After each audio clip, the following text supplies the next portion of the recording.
The more I hear people say, I've already passed puberty, I can't transition now, it's too late. It's like, oh my God, no. And it's never too late. And Right. if I spend the rest of my time just telling people it's never too late, don't wait. Now is always best time. Hello, and welcome to the Queer Vision podcast. My name is Becca, and today I got to sit down with Robin Elise, and we got to talk about a lot of different things. She is an elder queer, her words, and she has her own podcast, Out on the Edge. And we got to talk about her experience transitioning as a trans woman 3 years ago. She is 73 now, so she's had a cool experience, and I learned a lot. So join us. We love to have you.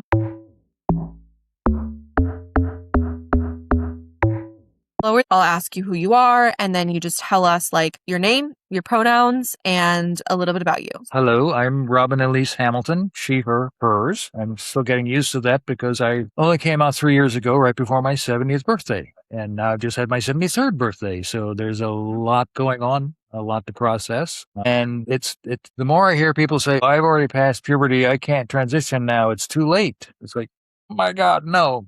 And it's never too late. And Right. if I spend the rest of my time just telling people it's never too late, don't wait. Now is always best time. Whatever. I mean, that's what I do. That's a reward. And I never allowed myself to lean into that or appreciate that or even comprehend that until I finally went, I can't do that anymore. I have to do this. And it's, a big explosion and everything else like that. But yeah, that really kind of encapsulates it. When you say talk a little bit about myself, that's about as little as I can get. Talk for a long time. I love that. Love that.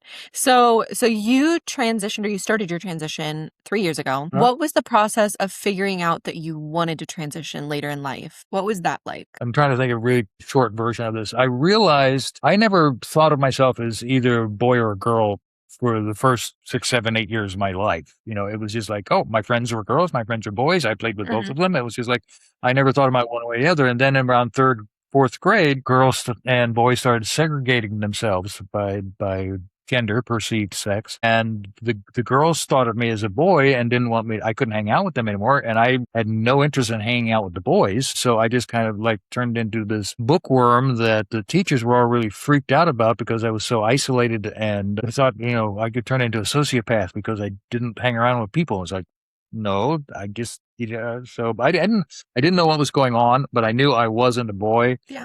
And I couldn't understand what the girls didn't reject me, but there was enough going on at home, me being the oldest child in the family, and both of our parents had addiction problems and substance abuse, and it became, eldest sister syndrome for me taking care of my siblings long before I knew anything about eldest sister syndrome. So I just sort of stuffed down anything that I felt about myself because there wasn't time for it.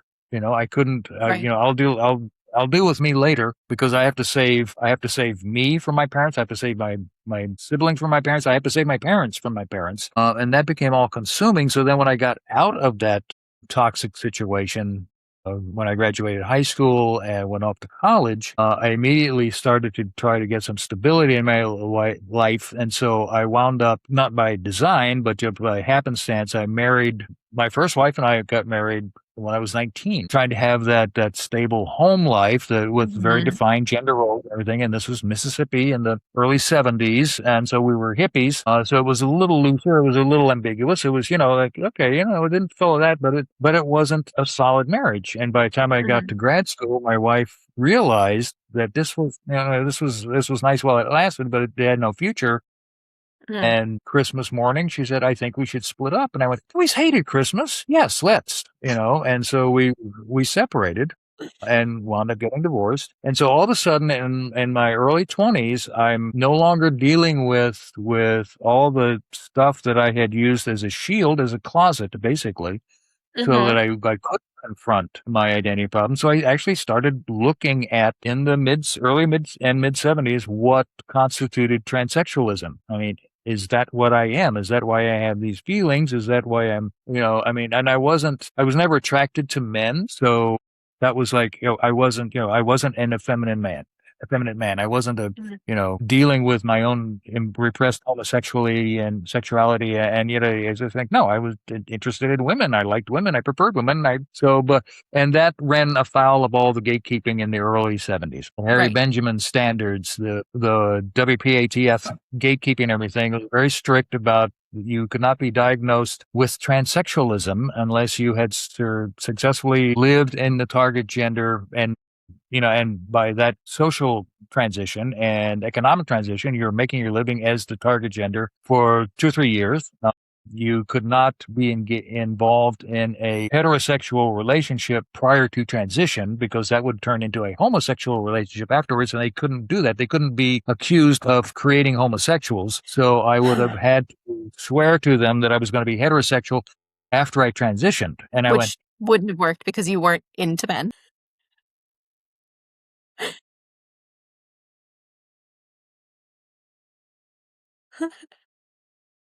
I don't fit that. I don't fit that gatekeeping. I can't go through that gate. I do not fit their definition. I obviously am not transsexual. I guess I'm just a transvestite. I guess. I would get no sexual satisfaction from it. So it wasn't really a fetish. It was just like, I would do this and I would go, now what? And so it was Yeah. just, it was intermittent. It wasn't very, so I ignored all of that. I just said, okay, well, that's Right. not me. That can't do that. I can't stop the rain. I can't stop it from snowing in Minneapolis. It's just, that's it. This is what I will do. And every once in a while, I'll close all the blinds and lock all the doors and dress up and okay. And I'll take Get it to all be apart and yourself. put it all away, throw it in the garbage and start the whole cycle over. And in retrospect, what I did was I wound up going so deeply into my work as a designer for theater, sets, lights, costumes, everything was like that I would generally be working on 3 or 4 shows at a time simultaneously. My day jobs are always teaching or building scenery in a shop somewhere. So I was like, 80 hours a week of theater and getting performance on stage and stuff like that. That was my life. And that was also my closet in terms of by making myself so busy. And it wasn't a bad thing. It wasn't a toxic thing. It's just the creative drive in me that could not find ways of expressing itself by being my true gender or living that way thing. I turned it into, sets and, lighting and costumes and doors and platforms and steps and, this, that, and the other. And then I retired, and that kept me going from Minneapolis to New York, Chicago, the Bay Area and stuff like that. And I wound up in Chapel Hill working in communication at UNC for nearly 20 years altogether, freelance and then jobbed in and yada, yada, yada. And I retired in 2019. The plan being we were going to move back to California, where my wife is from, where my mother-in-law had been, and we came out here to take care of her and everything. All right. And so I retired, yes, in 2019, which meant I was on campus in January 2020, and then 3 months later, COVID hit. And so all of a sudden, I went from 80 hours a week of nonstop work that I had done for nearly 50 years to keep myself distracted from that was my closet. And all of a sudden I had no closet anymore. And so like a lot of trans people came to terms with themselves during COVID. In fact, I'm meeting with the Trans Orange group tomorrow for the monthly meeting in Carrboro. And I'm actually going to see if I can get a list of names from that group of people. I know one of them who transitioned as a result of the lockdown and, put them together for a show on Out on the Edge that I put together. So, I mean, it's a big thing. I mean, I first read about it in psychiatric reports. But so that was kind of it. I suddenly realized that everything I had suppressed for 50 years was coming back. And so I really needed to look at it. Right. And one of the things that prompted it was that the Project 2025 response to Obergefell in 2015 was to pick a demographic that they could target and basically establish that it's okay to demonize and abrogate rights for a marginalized group. And so they picked trans people because we're small, we're not very organized, we just want to be left alone for the most part. And Right. specifically like North Carolina to try it first with the very first bathroom bill to see if they could start, legitimizing discrimination against trans people. And that failed, but it gave them a blueprint so they could start trying it again and again and again. And now, 10 years later, we've got 1,000 bills across the country last year restricting rights for trans people. And by extension, as the momentum for that built, we lost Roe v. Wade. We had the SAVE Act, got an awful lot of momentum, which would have curtailed a lot of voting rights for women. It's just, I mean, all the stuff that the administration is doing, removing, civil rights and DEI things and everything like that. It's not just trans people. Trans people are just the spear point for that they would use as the wedge issue to get in there. And I was starting to notice this, and one of my best friends is a trans man, and we went from just being able to go to the movies to see films that our wives did not want to see, and just have, guys hanging out, to all of a sudden he needed to ask me to accompany him into the men's room because he didn't feel safe. And that really brought it home to me. And when I looked at how angry that made me and how determined I was to go out and knock heads together to no, this is wrong, I suddenly realized they weren't just talking to him, they were talking to me too. And some chink in the closet or something like that, I suddenly realized that I was taking this much more personally than I'd anticipated, than I'd prepared for, than I had admitted to, whatever. So I spent, a little, a year or so in denial and everything. And finally I said, okay, I can't figure this out anymore. So I know nobody has ever thought of this ever. I invented this and I should copyright it and make lots of money. But I went online as Robin, she, her, to see what would happen. Mm-hmm. And, love that. And I went to Twitter I had within an hour or so, I had people saying, "Hi, Robin, welcome. Blah, blah, blah, you go, girl," and stuff like that. And the first time anybody referred to me as she, her, I just totally flipped out. I just could not. I mean, I had tried a couple years before presenting as non-binary in an online class, and it was like, okay, but it's like, nah, that doesn't work either. No, I still don't know what. Yeah, it wasn't. So then I tried that to she, her thing, and I tried, and that was, after about 2 or 3 weeks of that, I realized that fit, that landed, that was there. And so the next thing I had to do was talk to my wife, and we've been married almost 40 years now. We met in 82 and have been part of each other's lives ever since. And it was like, okay, I mean, I think I'm trans, and I got to talk to her about it, but I can't do that now. It's about to be Thanksgiving.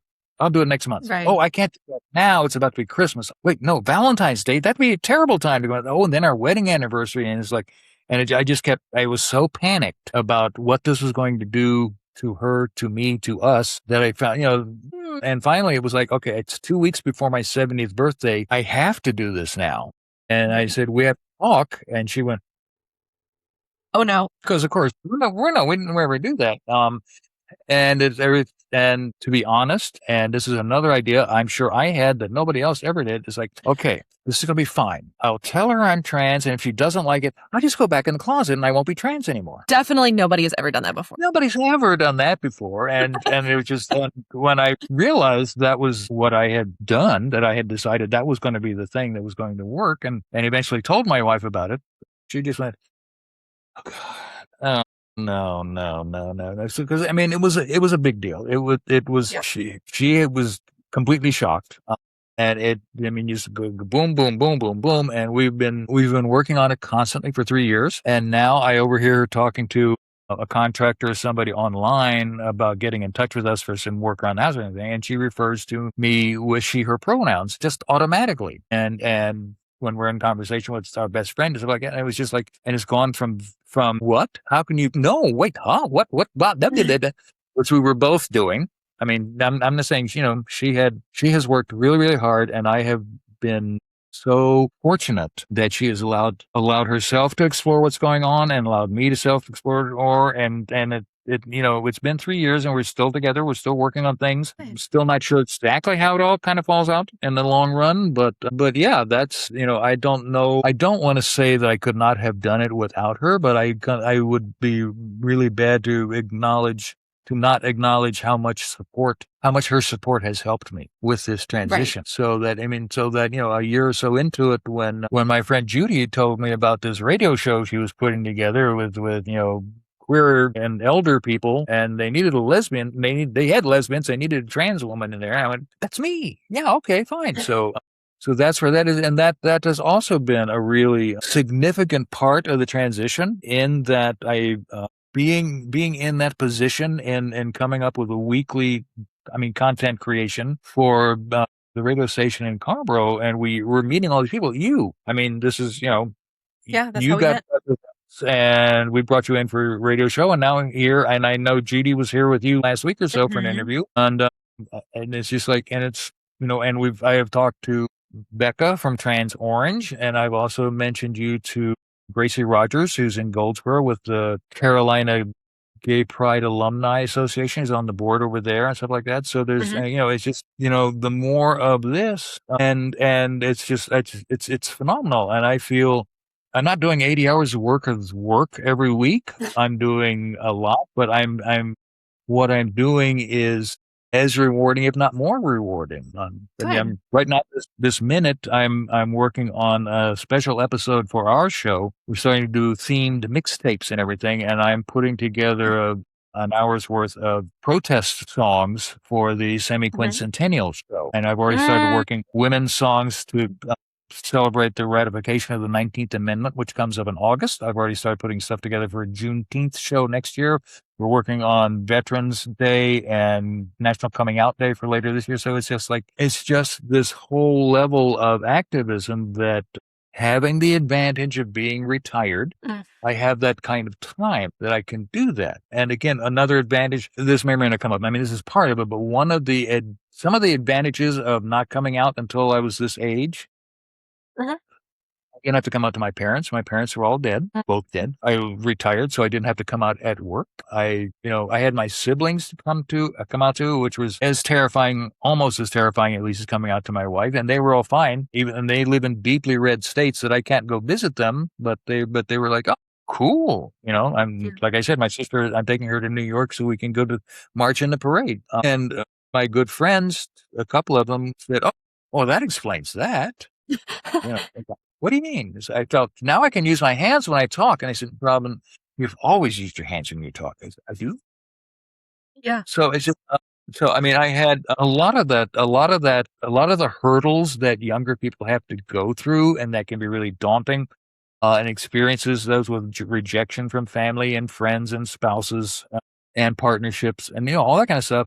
I outlived it all. I don't know, whatever. But I mean, and it's not without its drawbacks. There's Right. some physically transitioning at my age has, its own hills and valleys and stuff like that. I'm fine with what I'm able to accomplish, and I'm having an appointment next month to start working on one last little cosmetic thing to help improve my ability to blend into society. I've never been super freaked out about the idea of passing, and I Okay. think that might be an advantage to transitioning at my age. I mean, old people kind of all look alike, old men, old women, especially clean shaven. And I've had a couple people who have met me since I came out and said, I see a woman in your face. I don't see a man in your face. And I was just like, oh, well, let's see what happens when I'm going through the concourse at RDU in a couple of weeks. LaGuardia, I'm not so worried about. RDU, that's, yeah.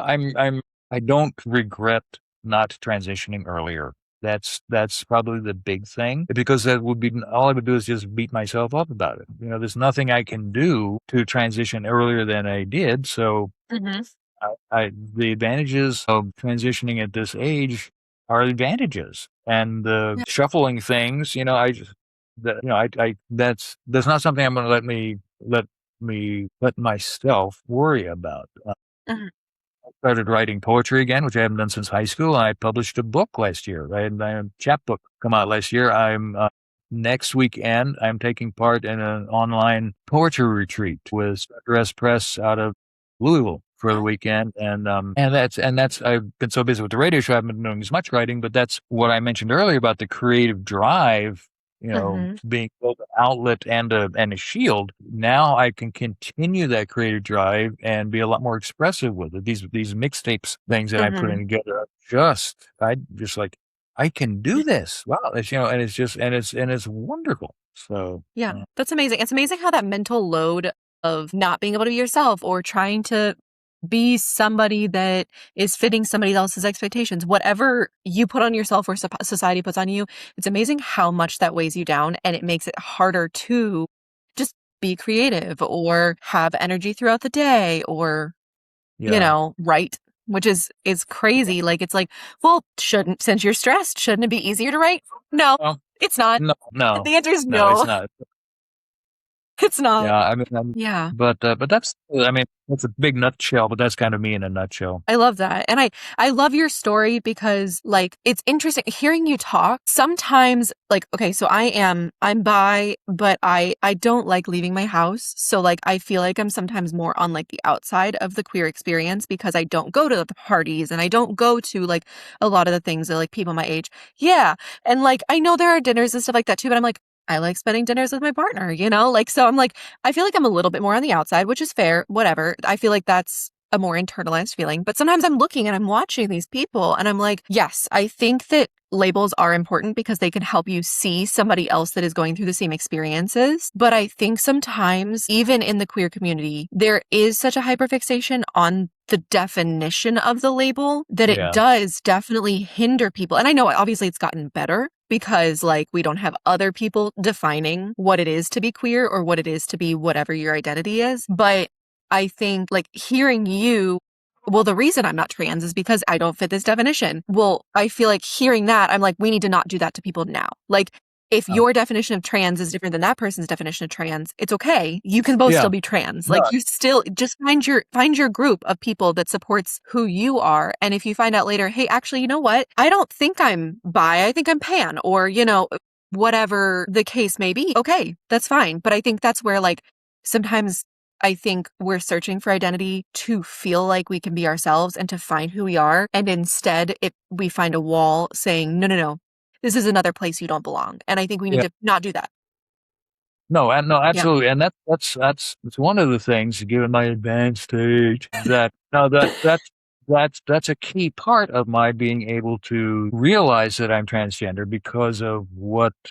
Again, when I looked at it 50 years ago, I could not be trans. That just wasn't that. Right. And then all the work that has happened by people, younger than me, your age, younger than you, who have all fought or to break down that gatekeeping and make it more fluid is that I no longer had to I could transition and still be attracted to women. I did not have to be attracted to men. I could transition and not physically change a penis into a vagina, which was, again, so, and because my sexuality emerged as asexual. And if you want to talk about a sliding scale of that, I mean, demisexual, gray sexual, blah, blah, blah, blah, blah. Yeah. That is really coming to terms. And the fact that it's not just gay or straight. Right. And then, then we said bi is okay, but poly, pan, what does that mean? And the more of those kind of things that people work on and say, this is what I am. And then having the freedom to say, having the freedom to say, I am asexual, but I'm lesbian romantic, and that's okay. That doesn't, I mean, that's why I get to wear more bracelets that way. I can do the asexual and the trans and the lesbian. It's like, it's just like, so. Get bracelets. That's the whole reason of queerness. Just bracelets. Well, we found my sister wore out her trans bracelet she was wearing as an ally, so I replaced it for her. But I also found the same Etsy vendor makes a bracelet with ally bead colors in it from the ally flags like that. So my sister, she's set, so we're going to be rocking the bracelets and the New York Pride thing. But no, that's just the more time advances and the more incremental human society is in advancing, it's very resistant to acknowledging the variety of people that make up humanity, but each generation comes along and stretches it a little bit more. I mean, I think back to, I was in New York in the 80s and friends of mine were dying and wouldn't let me hug them because they, we didn't understand how AIDS was spread or anything like that. And yet I have a friend who's my age, who's in Palm Springs, and he's been a person with AIDS since then, and he's fine. He was like doing weights and was like, competing as a bodybuilder for a while too. But that the response of society to all these queer men with their weird disease and everything was act up, and act up with we're here, we're queer, we're everywhere, and just taking back the word queer, everything like that. And I just went, I mean, that was one of the points where I really came to myself as an ally. Is like, we can't do this, having grown up in Mississippi during the civil rights movement. And it's like, oh, okay, well, now we're going to do this here too. We have the tools, we have the techniques and stuff like that. And so just that kind of thing. And it's interesting to find older gay men in particular who were, lived through all that and still look at queer as a slur because it was when I grew up. Right, But right. But we and my radio show, and we range from 70. I'm the middle child. I'm 73, and Booty's older than I am, and Betty's younger than I am. And they were the ones that came and said, "Okay, we are doing a show for queer elders." I'm like, "Yes, we are," and that kind of thing. And so that's just and we make sure we don't use the word with our guests if they're uncomfortable with it, but we Right. haven't encountered anybody who is, and that's broader. I can be asexual with neither male nor female genitals specifically, and still consider myself the woman that I finally admitted that I am. Yeah. I'm not dysphoric about my voice per se, but I get really annoyed with the he, her, sir thing on the phone. So I'm working Mm, on that, trying to develop a telephone voice, which gets a little higher and it just is a lighter. It's mostly a resonance thing. So yeah, and it's fine. But because it's not a burning key issue, mhm. I forget that I'm supposed to do it. I go, hello when I the phone. Hello. So it's just, but that's just, I have the luxury of doing that. The election in 2024, which, if I remember right, motivated you guys in Johnson County to Yes. organize Carolina in the first place. Yeah. That that lit a fire under me. 15 months into my transition was just we're just kind of we'll just see what this looks like. I'm gonna start wearing more feminine tops and Mhm. mom jeans and stuff like that, and shoes. Oh, shoes. Oh, wow. Ooh. Yeah, my wife and I, we're desperately trying to get the shoe habit under control. But since No, we don't go no, out either, don't. we don't go out Everyone anywhere deserves either. But 1,000 shoes. No, no. Shoes are worth it. but but the election went, holy stuff! I can't, this cannot long endure. So I immediately went out and started the process. I legally changed my name and found out that in Orange County they were inundated with name changes between November 4th and January 20th. They had more people coming in to try to change their names within that little window than they had ever had before in Yep. one. It was true. And I got mine. Basically, Christmas 2024 was when mine went through. And so I immediately went to Social Security. I went to the DMV. I started things with my driver's license and my Social Security card. I went to the Board of Elections and changed it. Then I petitioned my birth state which is a blue state in this category, and Mhm. I got all of that changed. When we filed taxes that spring, I went with Robin Elise on my tax returns, and the IRS has that now. And I changed my name and gender on my TSA pre-check. While you could still just go Oh, online and do that, you could just go say, "Oh, this is my new name." Blah blah, and they waited a week, and you did an email verification, and boom, and then this page, the TSA pre-check page that said how to do that, mysteriously vanished on January 21st. My goodness. have you noticed anything like backtracking with your changing your gender and I, your name? I keep worrying that that's going to happen, but I got my driver's license with the new name and new sex on it 6 months before my current one was going to expire. So I mean, a year before mine. So I just renewed my driver's license Oh, so I have my second driver's license with Robin Elise, female, and I just did it online.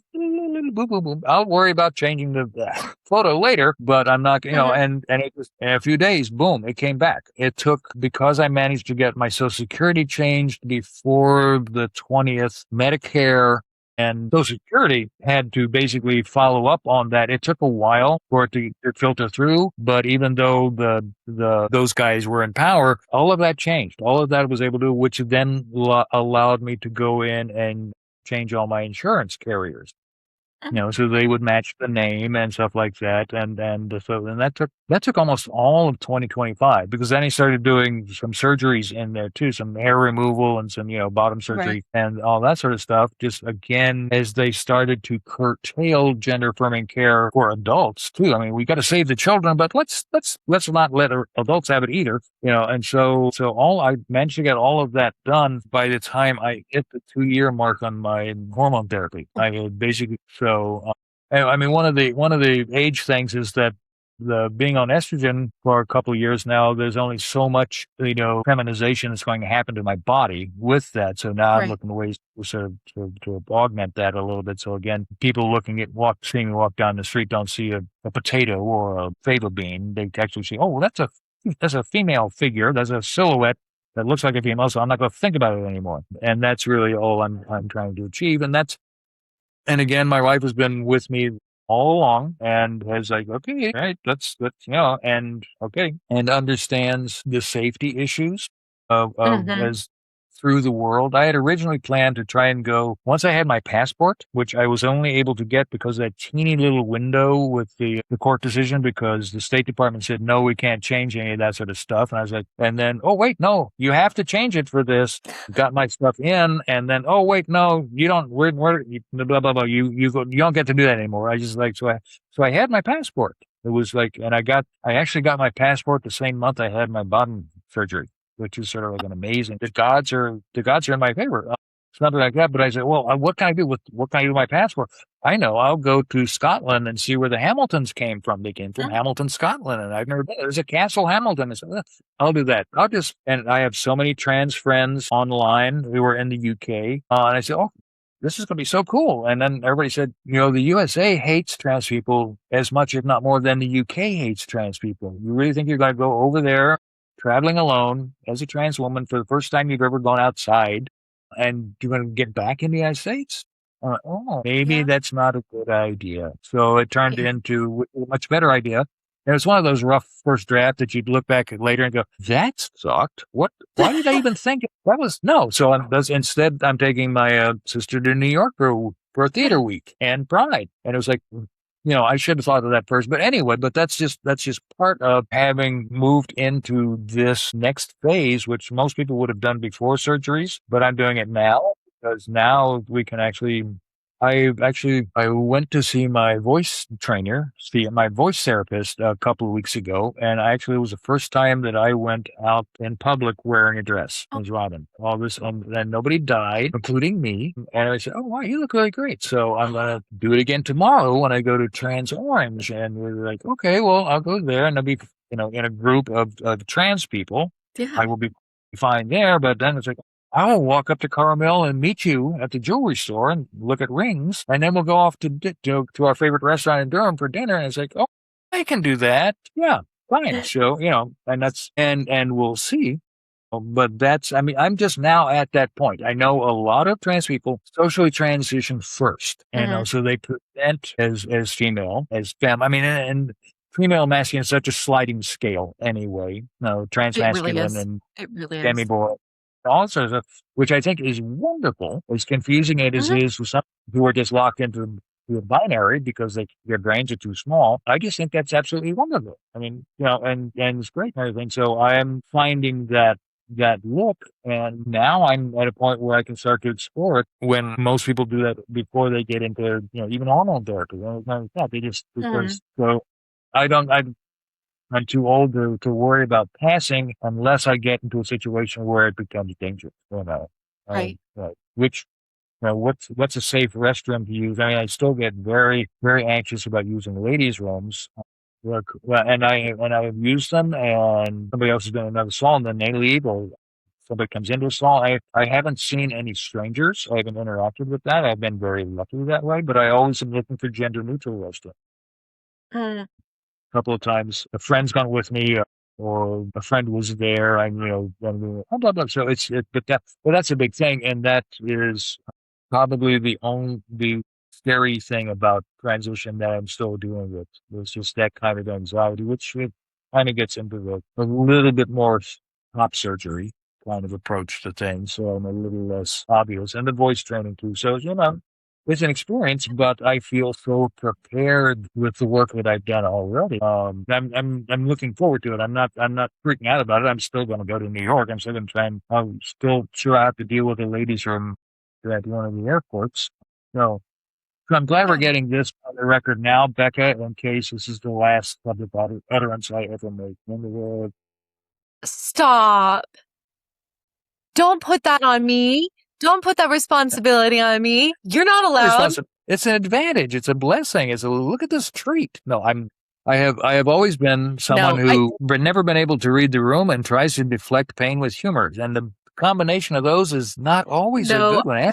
Ask my wife. I do the same thing Yeah. sometimes, and so does my partner. It's a thing. It happens. But no, Yeah. I do like the way it's kind of refreshing how you look at the fact that everything is fluid for not only your past but also for everyone else. And so like I also appreciate the way you worded it of like you are transitioning and having like the surgeries, having like the experiences that you feel comfortable with. But the reason that you're doing isn't because you don't consider yourself a woman if you don't have this voice Absolutely or not. this whatever. It's more because you're like, I want other people to see me as this so that I can get the correct pronouns. Like I understand that feeling so much of like, I don't need to fit in. I just need to be respected. I don't care about like, somebody else's opinions of me as a person, but like respect me. So I really appreciate that. Yeah, no, I mean, maybe it's the advantage of age. Maybe, I mean, I'm not sure, but when you and I talked earlier for the Out on the Edge interview, you had mentioned Queerlina being very interested and, excuse me, being a multi-generational Yes. organization and bringing in and talking to multi-generational. And that's exactly what we are wanting to do and liking to do and finding ourselves doing with Out on the Edge and having taught for as many years as I did at UNC, that's the thing I miss the most is spending, several hours a week with 19 and 20-year-olds, Mm-hmm. so that I can get a sense of how they respond to things. And that now that I think about it, when you asked earlier about the things that helped me come to realize that help me come out of the closet. Oh, Mm-hmm. and it was just seeing these kids year after year after year. And I didn't have a lot of blatantly out kids at all. I mean, that just never came up in class. I Mm-hmm. took the training at UNC so that my office, I got the little sign. I was a safe haven for gay kids and for trans kids. I mean, they had separate trainings. It was very specific. It was really wonderful. I was one of the proudest things I accomplished while I was at UNC was being able to do that. But I never had students come in to talk about it, but I could just see a lot of the aura, the vibes, whatever you want to, Mm-hmm. whatever. I'm an old hippie. What can I say? They were able to, I was just able to get a sense of that vitality Mm-hmm.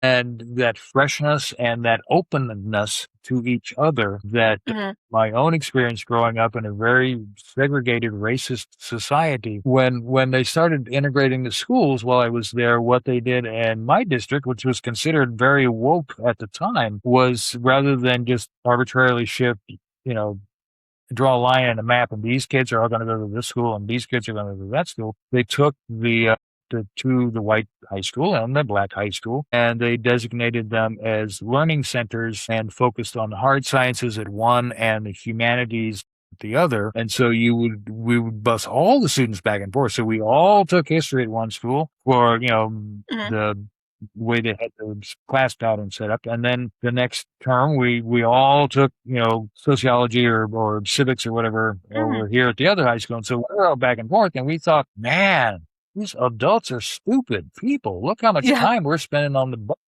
It's like, that's cool. And so the black kids taught us all about Motown, and we Mm. talked all of that about prog rock. It was just like, here, look at this. Here, I will trade your Smokey Robinson for the Doobie Brothers, back and forth, that kind of a thing. I find youth to be incredibly energizing, Good. and I don't miss mine. But I appreciate being invited to be on your show and to share what I can with younger people and older people, just in case it helps any of them with anything. Yeah. No, and I think it will. I think it's important. Like, I mean, every story is important. Every story has something in it to help someone, right?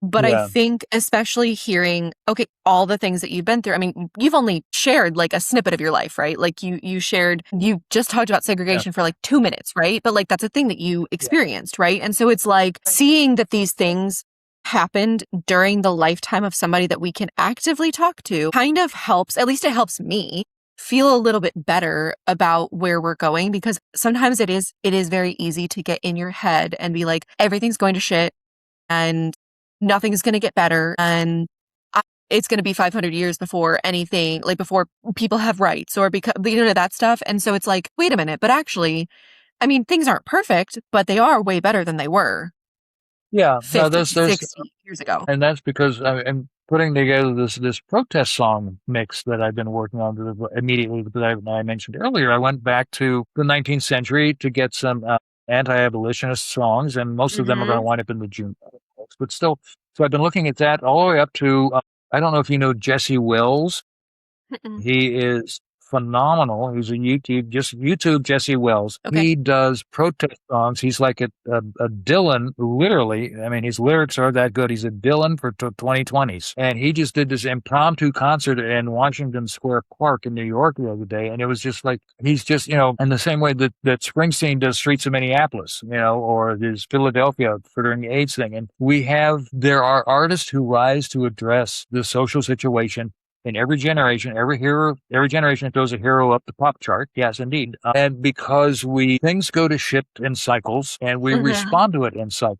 And each time we move the bar a little higher, a little higher, a little higher. I mean, the next time we get the right to an abortion enshrined in law and the protections for that, it's not going to be as easy to dismantle as it was this time. We all were Hopefully. like, okay, that's taken care of. We don't ever have to worry about that. We don't have to think about that. I was like, oh, bastards. Okay, Yeah. next time we're not going to give them a way to do that.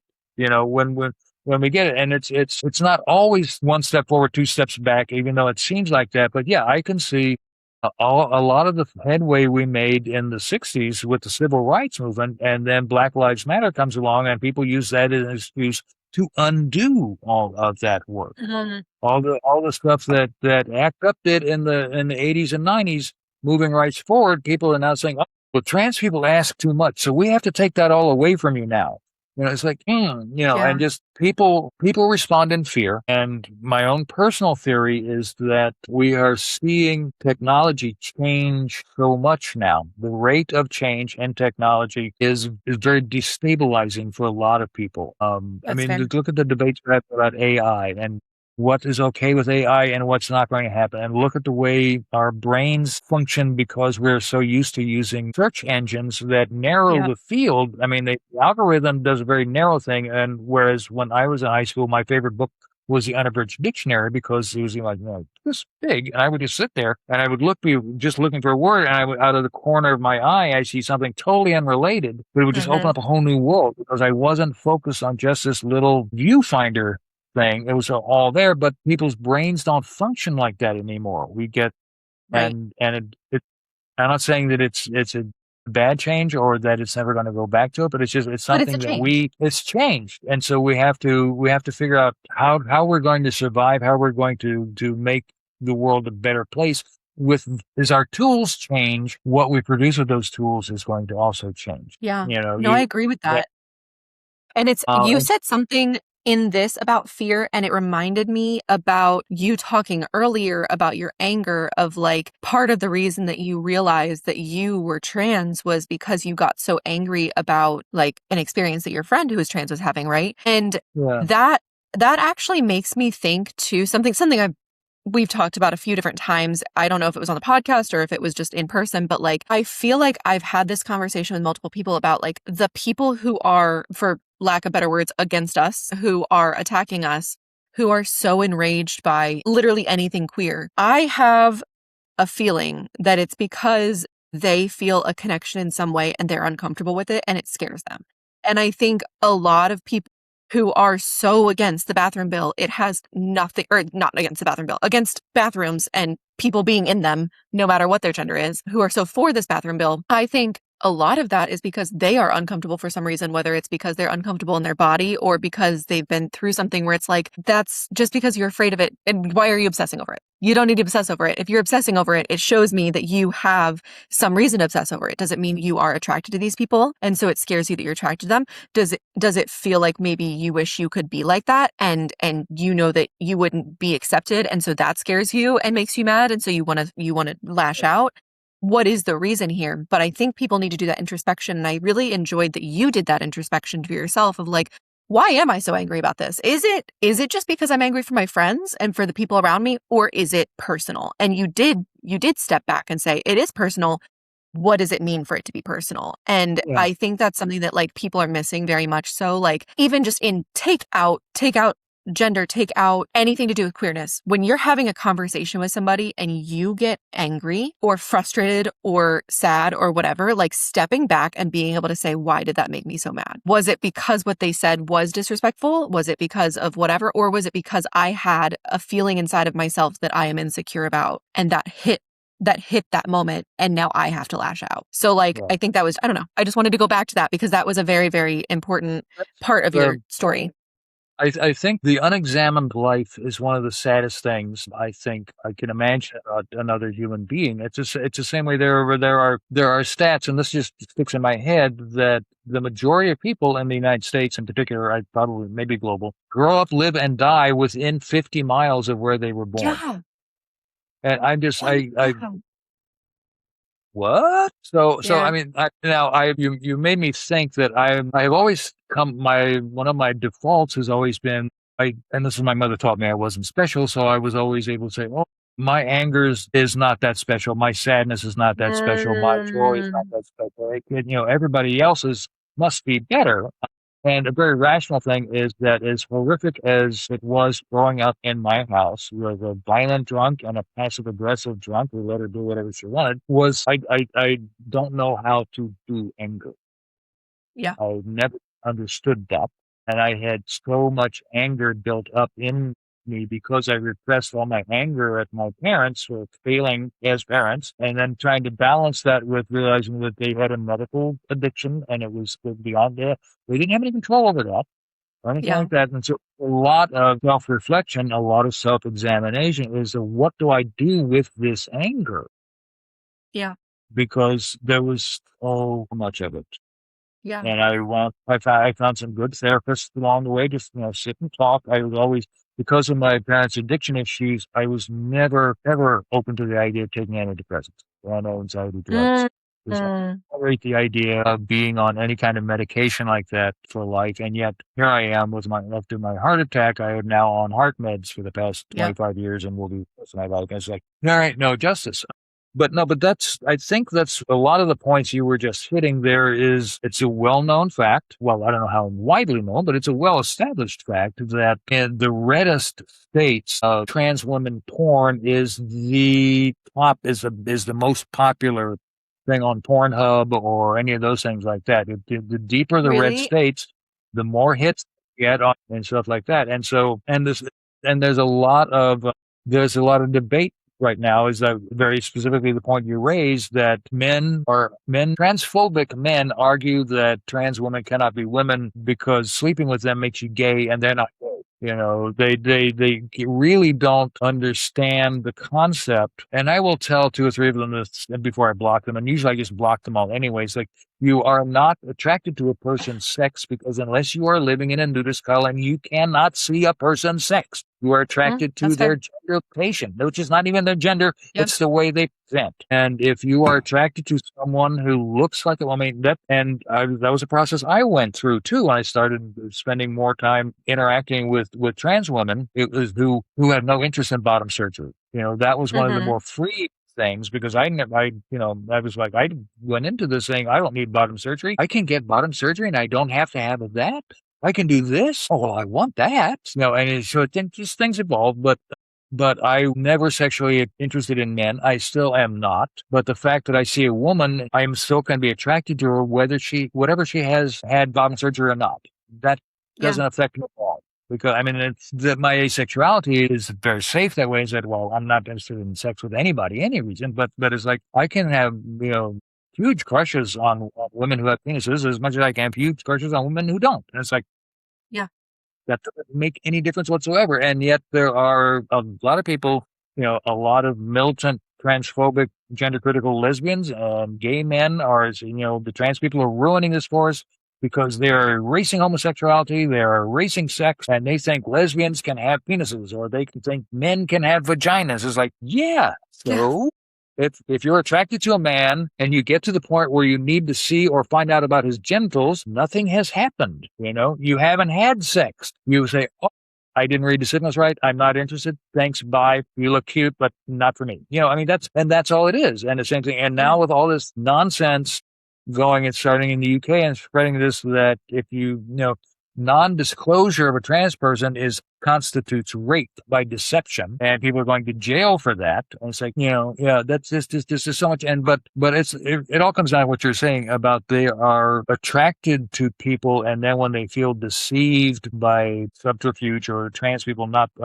being what they expect, they have to lash out and punish because it reveals much about them. And that's there was a fascinating study somewhere, I think out of Boston, about 20 or so years ago, with a very pretentious title, even though that's what it was the cognitive study of the conservative mind. And I abridged that. It was much longer than that and a lot more academese.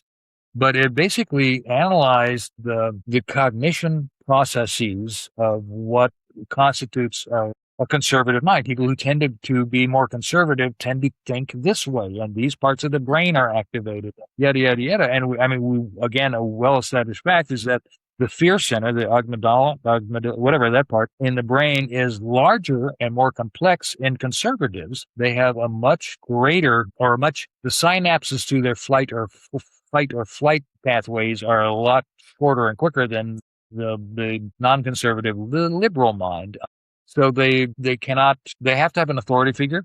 They do not trust themselves, their own things, so they need somebody to tell them what to do. So the father figures, they need everything needs to be much more black and white and binary for them again, because the fear of making the mistake of being sexually attracted to someone of the wrong sex, that kind of thing. But they also, what that prompts in them, and I think this is one of the things that really contributes to a lot of queerphobia, is they have a deep aversion to ambiguity. Yeah. They need to be able to tell at a glance what they're dealing with because the unknown scares them so much, and so that's why they have all this nonsense about where there's a genetic coding that we can recognize men from women as infants, and it's a survival thing so that women could. It's like, at this point, you're making things up to make yourself comfortable. So next, you're going to tell me that pelvises are wider, and sports, chromosomes and sports, and it's just they can't get past, and trying to explain to it's not even nuance. They don't get basic biology, even though they go around screaming. It's just like XXXY. It's like, well, here's a whole list of 12 different karyotypes that are so common they have names because they show up so much in human variation. Like, here's an XY woman who successfully went through pregnancy and gave birth to a live child, yet her chromosomes are XY. Hello? It's the same thing as that's 100%. I think that's also like what I've seen is the correlation with like the religion as well. That lines up 100%. And I feel like it's like, well, anytime I've had a conversation with anybody that is very conservative, not like the ones where it's like, okay, fiscally conservative, whatever. The more moderate, fine. But the ones that are like conservative, I feel like every single time I have a conversation and I bring up a point and I'm like, let's have a conversation about this. Like, cause I feel like maybe like I'm not understanding you, or like maybe you haven't seen the study, whatever. Then they're like, no, that's wrong. And I'm like, but can we have a conversation? Cause like your opinion is not fact. Right. And it's just, that's why, and I used to my wife and I, during Bush Deuce period, and when we thought that no one could ever be stupider or worse for America than W2. Those were the days. We would spend all night arguing with politics with people. I mean, both of us, daily codes and this, that, and the other. And I was online communities and it just got to be, we had to stop. We literally had to stop.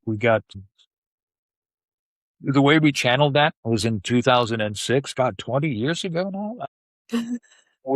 We put together a concert version of the Broadway musical 1776 that we did at the Art Center at Carrboro, and we just asked friends to come in and we auditioned people and stuff like that. And we produced it, and my wife was in it, and I directed it, and we have some of our dearest friends ever were in that project, and we raised $5,000 for Rock the Vote and League of Women Voters and Voter Equality North Carolina, and it was another one too. I mean, we just basically did that. We sold out the Art Center for like 3 nights, all that. I mean, it was a big, huge thing, and tried to get Bush out of office. We didn't, but we got a lot of voter outreach stuff taken care of. So, and that was a constructive use of that that same anger, that same frustration that you're talking about. We talk to these conservative people. I've been very, very lucky to be in a very blue bubble everywhere I've lived. I've always been in a very Right. blue bubble in terms of, conservative religious zealots around me after I got out of Mississippi. But still, I'm very, very familiar with those people and block them the second I see them. It's like, oh, I see you're coming, you're blocked, like that. And my therapist is so happy that I started doing that. Better for your mental health. Well, we are But at about the hour. So is there anything that's like a last thought that you're like, hey, people need to know this? Or also, can you please plug your podcast and tell a little information of how we can find it? I think I would like to let your listeners know, for a little cross-pollination, about our show Out on the Edge at WCOMFM.org. It's live Mondays, Eastern, 3 to 4, usually live. Sometimes we do pre-recorded things like the mixtapes I talked about earlier. But we are sponsored by the Orange County Department on Aging. So we are basically looking to provide a platform for people of any age to talk to issues that concern both the intersection of queer and elderly. We had, for example, last week we had Mark Kleinschmidt, former mayor of Chapel Hill, was in specifically to talk about elder abuse, and specifically elder abuse that can happen for LGBTQ folks who, as we talked about earlier, a lot of different generations are a lot more in the closet than younger ones. And so they were going to have a lot of specific issues of abuse if they lose a partner that they don't publicly acknowledge and haven't publicly acknowledged. And so you were not in love with my brother. He was not gay, and so you can't come to, blah, blah, blah, blah, blah. So there are programs specifically to deal with that.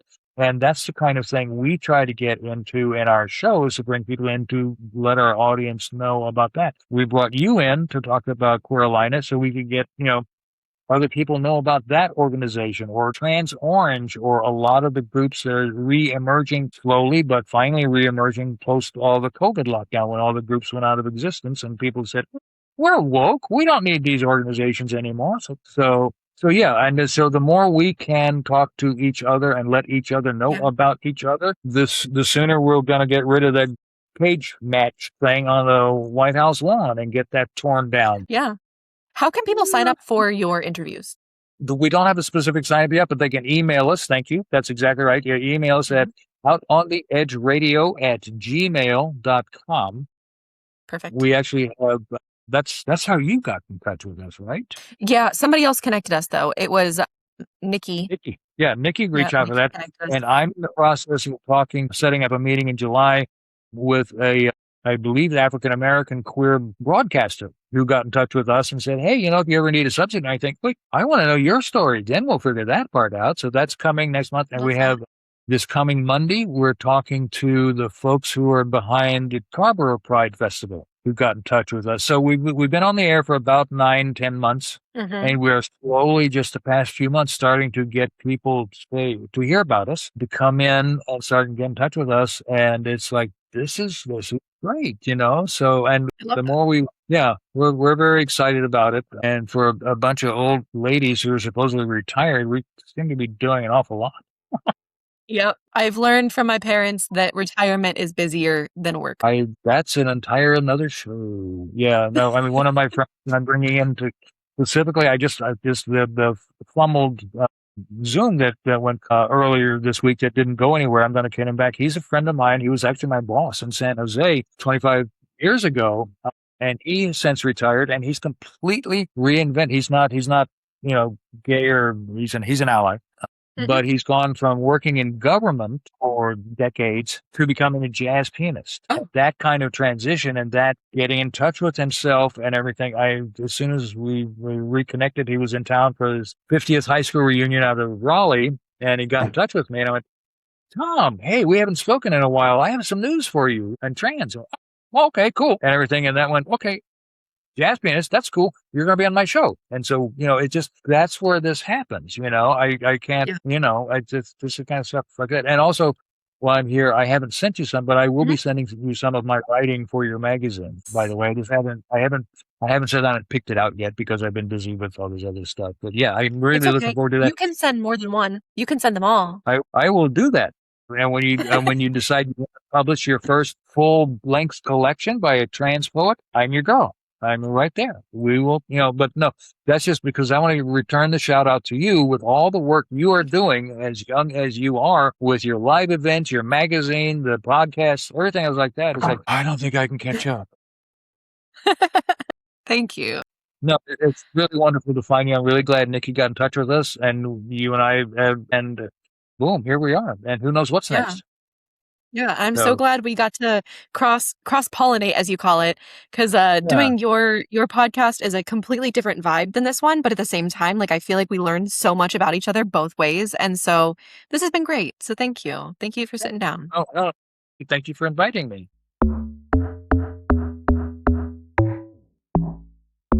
Thank you so much for listening to this episode of the Queer Vision podcast.